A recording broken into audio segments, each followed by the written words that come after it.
लड़ाई है। इस हिंदुस्तान को पहले अंग्रेजों ने लूटा, उसके बाद जो है 1885 से कांग्रेसी लूटते आ रहे। 1885 में देश आजाद होने से पहले कांग्रेस पार्टी बनी थी। कितने लोगों को पता है? उसके बाद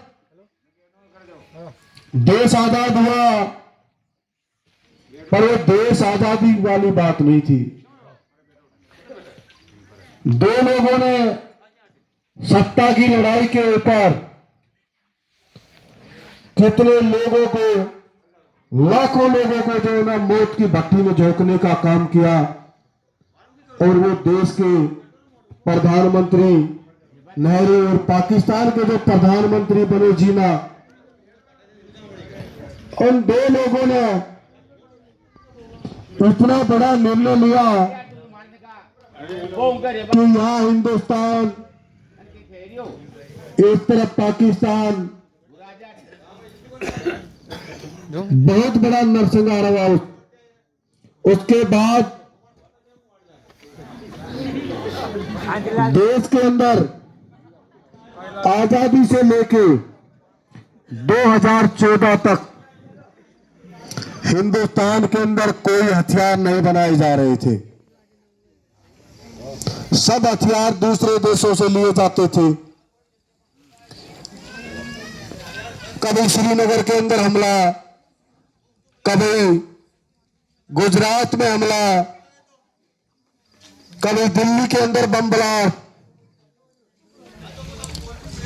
कभी मुंबई के अंदर हमला। आप लोगों ने देखा होगा ताज होटल का हमला, कितने लोगों ने देखा था?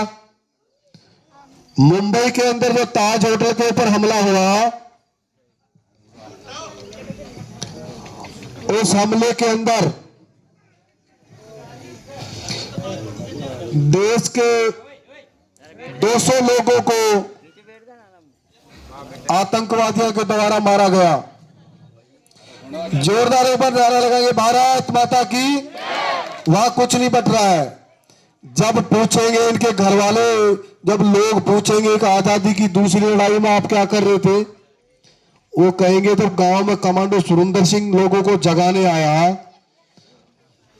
तो देश की लड़ाई की तरफ हमने ध्यान नहीं दिया। हम तो अपनी गली नाली की लड़ाई में घुसे रहे। और बेगू विधानसभा के अंदर भ्रष्टाचारी दोबारा से विधायक बन गया और हमारा शोषण करता रहा। मैं पूछना चाहता हूं, 5 साल से जो सत्ता में भोग रहा है विधायक, उससे कितने लोग खुश हैं? हाथ उठा के बताना। 5 साल पहले जब चुनाव हुआ तो राहुल गांधी ने कहा कि मैं किसानों का कर्जा माफ करेंगे, राजस्थान के अंदर हमारी सरकार आएगी तो 10 दिन के अंदर कर्जा माफ कर दिया जाएगा। हम लोग उनके बहकावे में आए। हम लोगों ने वोट डाला और कांग्रेस की सरकार बना दी, कांग्रेस के विधायक को जिता दिया, परंतु किसी का कर्जा माफ नहीं हुआ। और उस कर्जा माफी के चक्कर में हम लोगों ने एक ऐसे विधायक को चुन लिया जो आए दिन हमारे लोगों का शोषण कर रहा है, गरीबों को गालियां दे रहा है, गरीबों की पगड़ियों को लात मारता है। कोई जेसीबी चलाता है तो उसकी जेसीबी वाले से पैसे लेता है। कोई रेत माटी का कोई काम करता है ट्रैक्टर वाला, उससे पैसे लिए जाते हैं। प्लाटों के ऊपर, जमीन के ऊपर इनके गुंडे कब्जा करने लगे हुए हैं। रावत भाटा के अंदर हकीमों मकानों को तोड़ा है। एक तो वो गुजर बिरादरी का नौजवान रो रहा है, अब मेरे प्लॉट के ऊपर कब्जा कर लिया। और जो है मेरे पिताजी ने दूध बेच के पाई पाई इकट्ठी करके पैसा इकट्ठा किया था, उसका वीडियो भी देखा होगा मोबाइल में। शरण नाम का एक लड़का बोल रहा है, इस विधानसभा में किसी के कलेजे में दम नहीं है। जय बोलने से कोई विधायक नहीं बनता। कमांडो सुरेंद्र सिंह वो शख्स है, ताज होटल के ऊपर जब हमला हुआ, कमांडो सुरेंद्र सिंह हेलीकॉप्टर से उतरने वाला पहला कमांडो था और सैकड़ों आतंकवादियों को मारने वाला। ताज होटल के अंदर 2 आतंकवादियों को ऑन रिकॉर्ड मारा, 1000 लोगों को ताज होटल से जिंदा बचाया। और देश की आन बान शान, कुर्ते पहने तो दुनिया भर के लोग घूमते हैं, पर एनएसजी का कमांडो होना अपने आप में बहुत बड़े गौरव की बात है। और जिस दिन लड़ने गया था उस दिन 2 दिन का बेटा था, अपने 2 दिन के बेटे को छोड़ के गया था और वहां गोलियां लगी और जख्मी हालात के अंदर आखिरी क्षण तक लड़ता रहा। और दिल्ली के अंदर 2 बार विधायक बना हूं। किसी भाई को अगर नई नॉलेज में हो तो अच्छे से गूगल करके जान ले। मैं आप लोगों को चेताने के लिए आया हूं। बहुत सारे लोगों को पैसे दे के फार्म भरवाए गए हैं, बहुत सारे लोगों को उकसाया गया है, परंतु ये लड़ाई सिर्फ एंड सिर्फ कांग्रेस और बीजेपी के बीच के अंदर लड़ाई है। तीसरी कोई पार्टी इसके बीच में नहीं है। पिछली बार आप लोग चूक गए थे, आप लोगों ने यहां से जिताया, बहुत वोटों से जीत के गया, पर कुछ क्षेत्र के अंदर डिवाइड रहने की वजह से, आपसी फूट होने की वजह से और हम लोगों के सोते रहने की वजह से डॉक्टर सुरेश धाकड़ तो ऐसे ही जीत जाएगा। मात्र 1600 वोट से हम लोगों को हारना पड़ा। डॉक्टर सुरेश नहीं हारा, हम हारे। ये लड़ाई डॉक्टर सुरेश की नहीं है, ये लड़ाई कमांडो सुरेंद्र सिंह की नहीं है, ये लड़ाई किसी तीसरे चौथे आदमी की लड़ाई नहीं है, गांव के सरपंच की लड़ाई नहीं है, ये लड़ाई सबकी है। आने वाला जब टाइम आएगा, 10 साल बाद, 5 साल बाद आपके पोता पोती पूछेंगे, आपके बेटा बेटी पूछेंगे, दादाजी, दादी जी, नानी जी, जब भ्रष्टाचार के खिलाफ जब लड़ाई लड़ी जा रही थी, एक तब मुस्लिम व्यक्ति तो रखा था और हिंदू बिखरा हुआ था, उस समय आप लोग कहां थे? तो आप लोग ये कहने वालों में शामिल मत होना कि वो रात में हमारे गांव में आया, मैं सोता रह गया, मैं खेत में काम करता रह गया। आप लोगों ने भी ये कहना है, जिस दिन हमारे गांव के अंदर कमांडो सुरेंद्र सिंह आया, उस दिन कमांडो सुरेंद्र सिंह के कंधे के साथ कंधा मिला के मैं भी खड़ा था और हमने भी एक भ्रष्टाचारी रावण को हरा के दिल्ली भेज दिया और आज तक वो वापस नहीं लौट के आया। ये काम आप लोगों ने करना है।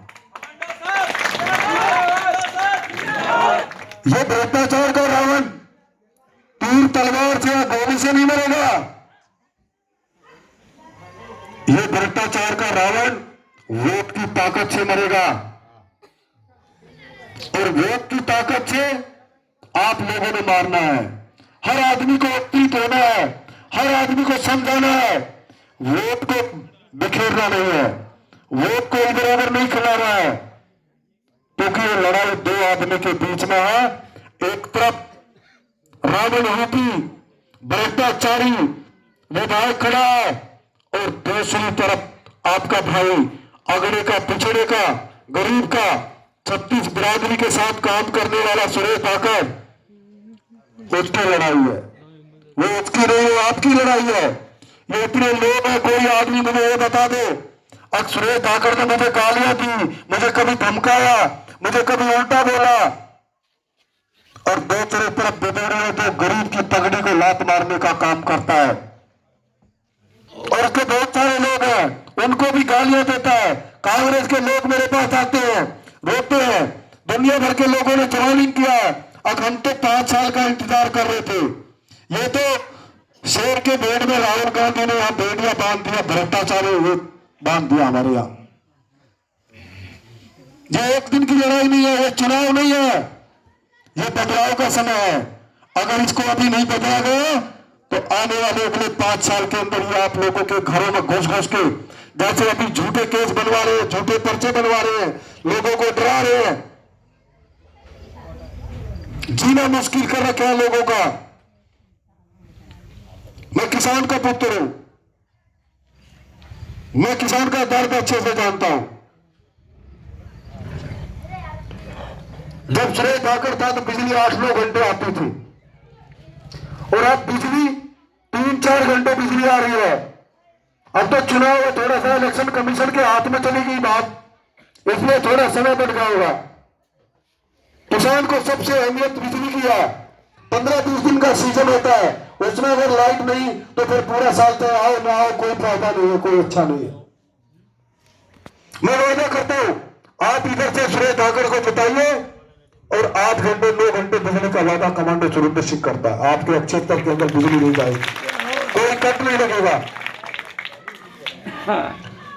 राजस्थान के अंदर 150 सीटों से ज्यादा भारतीय जनता पार्टी की सीटें आ रही है, भारतीय जनता पार्टी की सरकार बन रही है, और यहां से 50,000 वोट से सुरेश धाकड़ के जीतने का जो है ना टीवी चैनल वालों ने भी घोषणा कर दी है। सट्टा बाजार की सबसे स्ट्रिक्ट रिपोर्ट होती है, सट्टा बाजार के अंदर 50,000 वोट से सुरेश धाकड़ जीत रहा है। आप लोगों ने अपने गांव के अंदर से ज्यादा वोटों से सुरेश धाकड़ को जिता के भेजना है, ताकि आपका विकास हो सके, आप गर्दन उठा के कह सके कि इस लड़ाई में हमारे गांव ने भी सबसे ज्यादा वोटों से आपको जिता के भेजा है। कई सारी चीजें ऐसी है, बहुत सारी चीजें कभी रहती है कभी आ जाती है।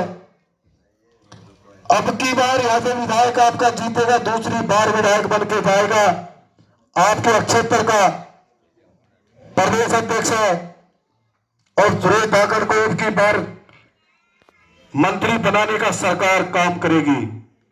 जब आपके क्षेत्र के अंदर मंत्री होगा तो आपके डबल काम होंगे, ज्यादा काम होंगे। बहुत बड़ा क्षेत्र है ये, मानते करीब 300 किलोमीटर का लंबा चौड़ा क्षेत्र है, इतनी बड़ी कोई विधानसभा नहीं है। इस बेगू विधानसभा के अंदर माननीय प्रधानमंत्री जी ने मेरी यहां विशेषकर ड्यूटी लगाई। आप लोग वहां उस क्षेत्र को जाके, एक दिल्ली का भ्रष्टाचारी रावण है, उस रावण को आप ही मार सकते हैं, क्योंकि लंका वाले रावण को भी जब मारना था तो राम के बस की बात नहीं थी। उसके भाई ने आके उसको जो है ना, उसका जब भेद दिया तभी उसको मारा था। और आप लोग इसको वोट की चोट में दे, मैं वादा करता हूं 3 तारीख का चुनाव नहीं देखने दूंगा, इसको 25 तारीख को जो चुनाव होगा वोट आप लोग डालोगे, उसी दिन इसको रेल में बैठा के ले जाऊंगा, वापिस नहीं आएगा दोबारा। ये चुनाव है, ये सबका अधिकार है, सबको चुनाव लड़ने का अधिकार है, सबको वोट देने का अधिकार है, ये लोकतंत्र है, यही खासियत है जमहूरियत की। अगर ऐसे लोकतंत्र ना हो तो अफसर तो हमको दिखाई नहीं थे, हमारा कुछ सुनाई नहीं थे, कम से कम नेता चुनाव के टाइम पे तो आप लोगों को दिख जाते हैं, मिल जाते हैं। ये कांग्रेस ने इतना लूटा, भ्रष्टाचारी लोग हैं ये, अब इनके लोग आएंगे यहां पे, दारू बांटेंगे, पैसा भी बांटेंगे, साड़ी भी बांटेंगे, कंबल भी बांटेंगे, हमारा भी लूटा है। कब से लूट रही कांग्रेस? 1885 से लूट रही है, इनके पेट नहीं भर रहे हैं। जब ये बांटने आए सभी ने लेना है, और कोई भाई बहन गांव गया, कोई इधर उधर चला गया हो तो शाम को बांटने वाले के घर पर पहुंचा ना, देखो भैया मेरा माल रह गया, और वोट देना नरेंद्र मोदी को, फूल के निशान पे, अपने बच्चों को याद करके, उनके भविष्य को याद करके। एक तरफ भ्रष्टाचारियों की बारात खड़ी है और दूसरी तरफ नरेंद्र भाई मोदी खड़े।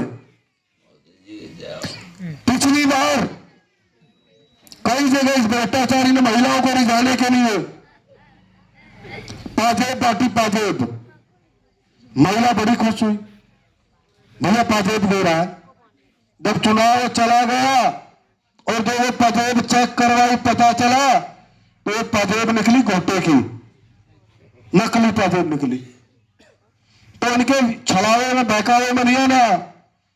फिल्मों में देखे ना, प्रेम चोपड़ा, अमरीश पुरी, कादर खान, ये वो लोग हैं, ये इतने अच्छे लच्छेदार भाषण देंगे, इतनी अच्छी बात करेंगे, क्योंकि इन्होंने तो लूटना है। और वो उसके बाद 5 साल हमको गालियां देंगे, हमारी पगड़ी को ठोकर मारेंगे। क्या मेरी माताएं, बहनों और भाइयों से पूछना चाहता हूं, ऐसे भ्रष्टाचारी रावण को जो हमारी पगड़ी को लात मारे, हमारा शोषण करे, उसको वोट देना चाहिए नहीं देना चाहिए? तो मैं जो कहना चाह रहे बच्चों के, हमारे बच्चों के भविष्य की बात है।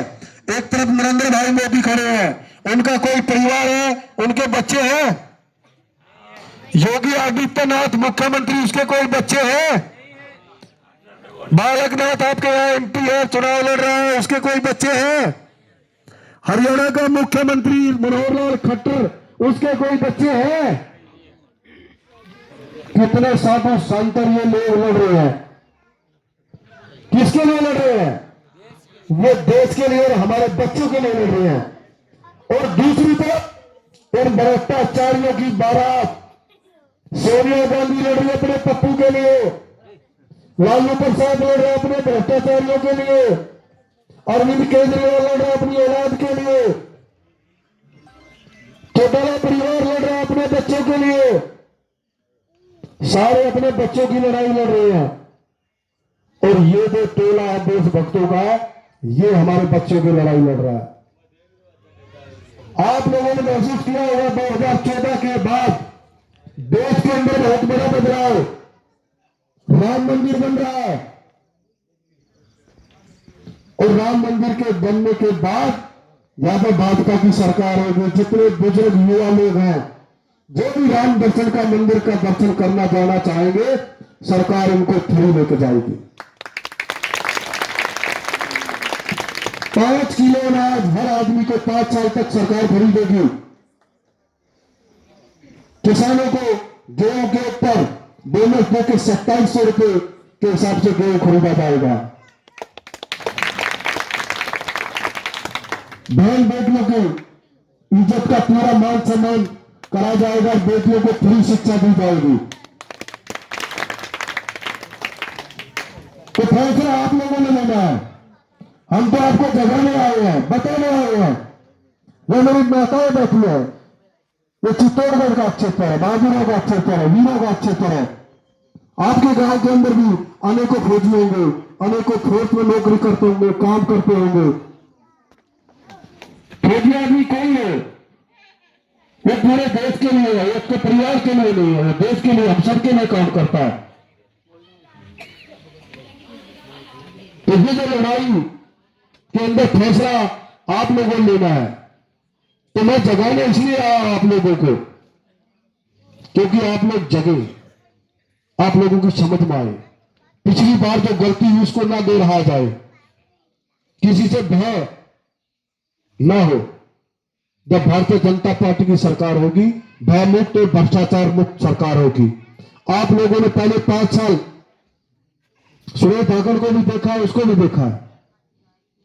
देखो मेरी माताएं टमाटर लेने जाती है ना गाड़ी पे, तो टमाटर को भी ऐसे 4 बार देख के ऐसे लेती है, टमाटर ठीक है कि नहीं है, मूली ठीक है कि नहीं है, मिर्ची गली हुई है तो बाहर निकाल देती है ना, एक मिर्ची भी गली हुई है उसको। और राजनीति के अंदर आंख बंद करके वोट दे दिया, ऐसा भ्रष्टाचारी बना दिया। 5 साल हो गए भुगतते भुगतते।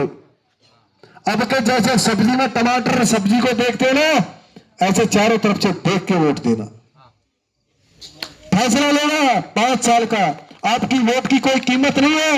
ये लोग जो आएंगे 1000 रुपए ले लो, 5000 रुपए ले लो, 300 रुपए ले लो, अरे धिक्कार है।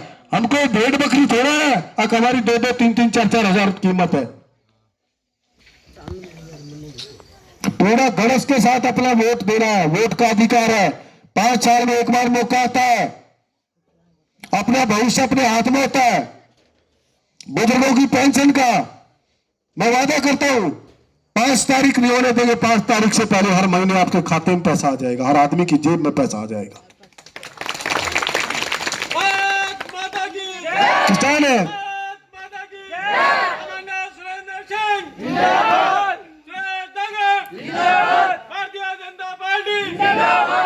किसान है। प्रधानमंत्री की तरफ से किसानों को 6,000 रुपए की किस्त आती है। हाथ खड़े करके बताए किस किस के खाते में आती? वो हमको तो 6,000 आती है, 6।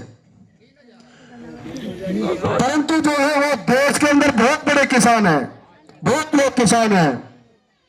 कई अरबों खरबों पैसा जाता है खजाने से।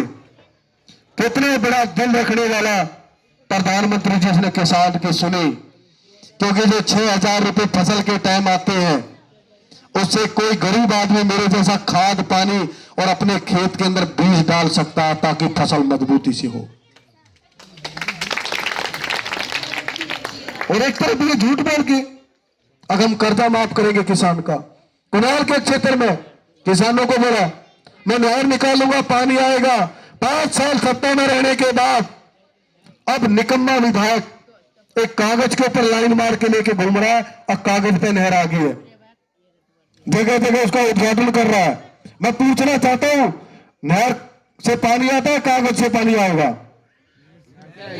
अब के वहां के किसान ये कह रहे कि इसकी भ्रष्टाचारी की जमानत जब्त कर देंगे, इसके ढोल में पर्ची नहीं पाएगी। और तब तक वोट ना पड़े, अपने यारों को, प्यारों को, सब रिश्तेदारों को, गांव वालों को भी यही समझाना है। अब भाई वोट एक जगह एकत्रित देना है, भारतीय जनता पार्टी को वोट देना है। भारतीय जनता पार्टी की सरकार बन रही है, हमारा विधायक बन रहा है, हमारा काम अच्छा होगा और हम सरकार के हिस्सेदार होंगे और एक भ्रष्टाचारी रावण को हम मारने का काम करेंगे। यही हमने प्रण लेना है। यह माताएं बहुत है, मैं माताओं के लिए भी कहना चाहता हूं, ये क्षेत्र तो बहादुरों का क्षेत्र है। अब जन्नी जने तो भगत जने, याद आता हुआ शोर, ना तो जन्ने बांध रहे काहे गवाए नोर। तो अभी वो लड़ाई नहीं रही, तलवारबाजी नहीं रही, अब तो वोट की लड़ाई है। तो इस वोट की लड़ाई के लिए आप लोगों को भी प्रेरित करना है। हम जैसे युवा साथी को इधर उधर भटक रहा है, कोई और जा रहा है, उन सबको समझाना है कि इस लड़ाई में हमारे गांव का नंबर सबसे ऊपर रहे। हम सुरेश धाकड़ को दबाव देकर काम करवा सके कि हमारे गांव से सबसे ज्यादा वोट मिला है। और सभी युवा साथियों को भी मैं कहना चाहूंगा कि ये मौका बार बार नहीं आता, ये मौसम हमेशा नहीं आता। अरे सुरेश तो ताजा हवा का झोंका है, आपका अपना क्षेत्र का आदमी, अभी भी जिला प्रमुख है, उसको कोई फर्क नहीं पड़ रहा। वो तो चुनाव के लिए मैं महीनों से हूं, उसकी इच्छा नहीं थी, वो तो खुद चुनाव अभी बना हुआ है, उसको पार्टी ने चुना गया, ढूंढा गया, देखा गया कि ये आदमी नंबर 1 आदमी है। मुंह से कड़वा बोल सकता है पर भ्रष्टाचारी नहीं है, किसी को उल्टा नहीं बोल सकता, तेज आवाज में नहीं वो भाषण दे सकता। ऐसा एक सज्जन पुरुष आपके यहां लड़ रहा। तो सभी युवाओं को, ये युवाओं की लड़ाई है, युद्ध और जो है ना ये रण क्षेत्र है, रणभेरी बच चुकी है। कितने लोग हैं आश्वासन दे, हाथ खड़ा करके बताएं वो यहाँ से सुरेश धाकड़ को सबसे ज्यादा वोटों से जिता के भेजेंगे। एक बार हाथ खड़ा करें, एक बार सब लोग।